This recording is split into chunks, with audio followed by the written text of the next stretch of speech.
What's up, babes? Another video today. Our One Piece monthly video. Probably do another one. I feel like the way One Piece is gonna end, like the year off, is gonna be kind of crazy. Just because kind of everything is culminating, and this last chapter was kind of about that as well. Last year we kind of saw that they made it to 1,000, so if I'm doing the math, there's going to be about maybe 40. So only 12 weeks of breaks out of 52 is not horrible for Oda. I know, kind of with everything that's happening right now, there's like a lot going on. But, yeah, it's been a pretty productive and awesome year for One Piece. But I'll probably do like a wrap-up video once that happens. But we're talking about this week. We're on a break. But last week was Sanji. Where is he? He's right there on my head, right there. And kind of what that meant for his character, kind of what that chapter was all about, but mainly talking about Sanji as a character. Now, I feel like a lot of people write Sanji off, or they have. Post time skip, most people are pretty underwhelmed with his performance, myself included.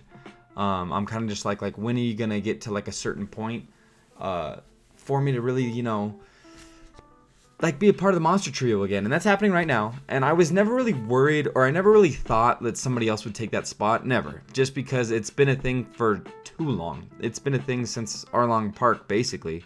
So I never really thought that that was going to go away. But I was kind of worried about his like performance and what he was gonna do. Now with Whole Cake Island kind of dedicated to him, and it shows Sanji's character very well. Just kind of with what makes him him. And kind of him being the guy that's always the person who decides I'll fall on the sword. Like I'll be the person that takes the hit for the team. But then Luffy kind of smacking some sense in him, and he's like, that's not what I want. Like that's not what I want to have happen. You're the cook. I can't do this without you. And he's so right. If he didn't rescue Sanji from Whole Cake, then I don't know how this arc would be going right now, but I don't think it would be going as swimmingly. Unless Jinbei was really cracked out of his mind and made it happen. But he's fighting Queen right now, and what I really loved is something that I've been calling for a while. I don't know if I've called it in any of his videos, but if you've talked One Piece with me, you know that that's what I think when he got the raid suit. Now, I was never a fan of the raid suit, and seeing him destroy it made my life complete. But not only how he destroyed it, but why he destroyed it.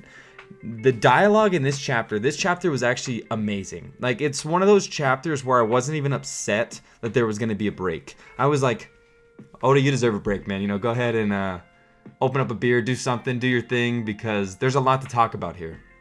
But him destroying it, after kind of undergoing the transformation, like he kind of was already using it earlier. In fact, the first time he used it was chapter 931, I believe, and then 1031 was the time he destroyed it. So it only lasted 100 chapters, and we didn't get that much from it. If you were a fan of that, that's interesting and cool. I'm just glad it wasn't like about Sanji, right? I mean, he awakened his powers, which I like, which I think is going to be fitting for him as a character, just because if he's going to keep up with someone like Zoro, he kind of needs that as like a backdrop. So he's probably super, super strong right now. After using Hell Memories, we don't know exactly where that's going to take him mindset-wise, but the dialogue between him and Zoro was fantastic. I love that he was like, hey man, like we need to beat them. And Zoro, by the way, Zoro was going in this chapter as well. Like even just like, I don't even know how many panels it was, maybe like 6 of him fighting King. The amount of movement and shit that was happening was actually crazy. Like when that gets animated, like that conversation was not a simple one. Like Zoro was going in.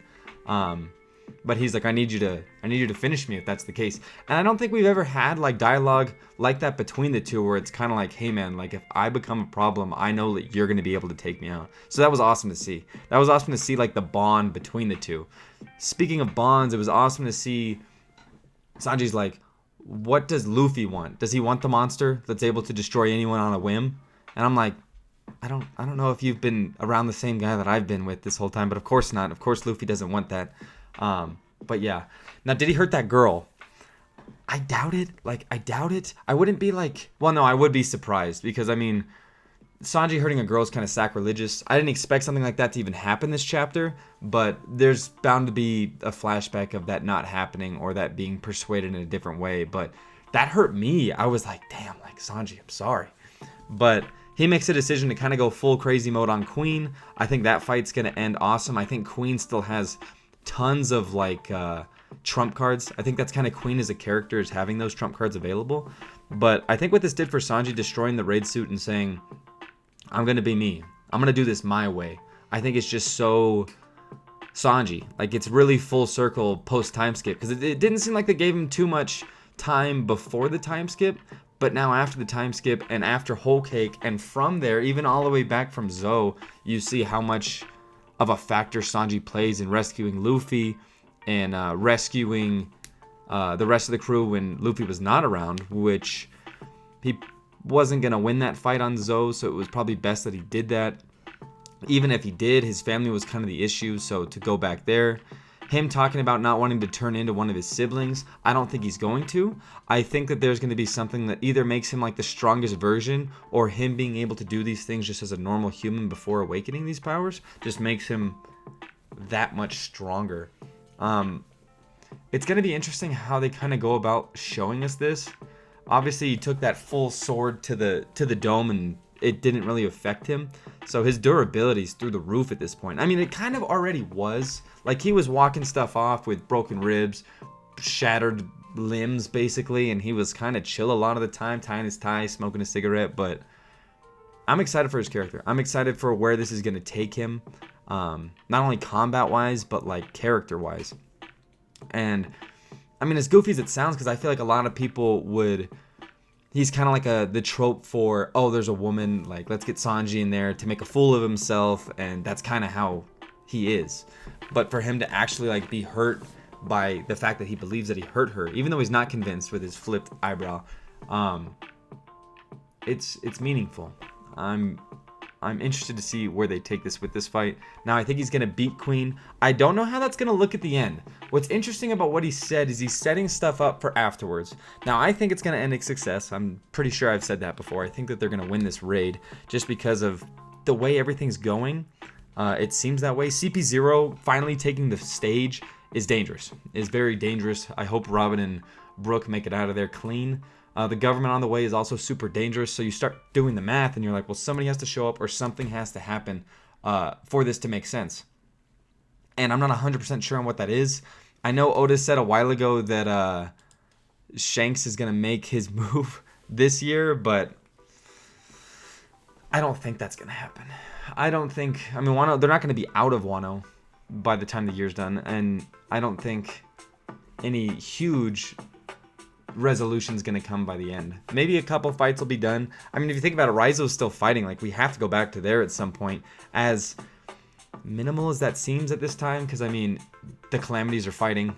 Luffy's fighting Kaido, which they're going in at this time, and I think Zoro showed that. Is it's like, they're fighting, like, right now. We're just kind of showing you other things at this point, but, I wonder how that fight's going. I think that fight's going to be one of the best. I think they're going to have to dedicate multiple chapters to it on kind of what's going on. And then Big Mom powering up is no joke either. So we'll kind of see how all those fights go. Because it's funny, because everyone's fighting down here. But like the upper echelon fights with like Big Mom, Kid, and Law, King and Zoro outside, Sanji and Queen, I almost said Mom. Queen up at the Pleasure Center, which he was kind of running away, so they're kind of like in their own little territory now. So I think like Queen's over here, King's over here, Big Mom's in the center, and Kaido and Luffy are up there. While everyone else is fighting, CP0 is trying to get Robin. A lot's happening. So I wouldn't be surprised if we see Sanji destroy Queen. Just because of the hell memories, because of like, yeah, I'm kind of like snapping out of it for a bit just to take care of this situation, and then we'll go from there. But he might turn into a loose cannon himself, and I feel like Zoro's going to kind of be busy at the moment. He might be able to figure that out at the end, but I'm excited. I'm excited to see that. I think Sanji's going to get a ginormous power-up along with just about every other Straw Hat's got in this arc. Even more than he already has, because he's already gotten several power-ups, even just what seems like the last couple chapters. He says that his transformation's done right now, but I feel like there's going to be... like it shows like the full capacity of that power, which I'm going to count as a power up, even though technically it might not be considered one, but we'll see. We'll see. We're on a break this week. Like I said, I'm always upset about it, but this week Oda earned it. He very much earned it. I thought this was one of the best chapters written just even between the dialogue between those two, CP0 being on the move, Big Mom powering up to the fullest, which is awesome to see because I didn't even think that hit was going to damage her that much, but it did. So looking forward to the end of this year. I think Oda usually ends the year with some really good stuff, especially with December. We're going to get probably a lot of Kaido and Luffy, which is going to be great. But yeah, I'm excited.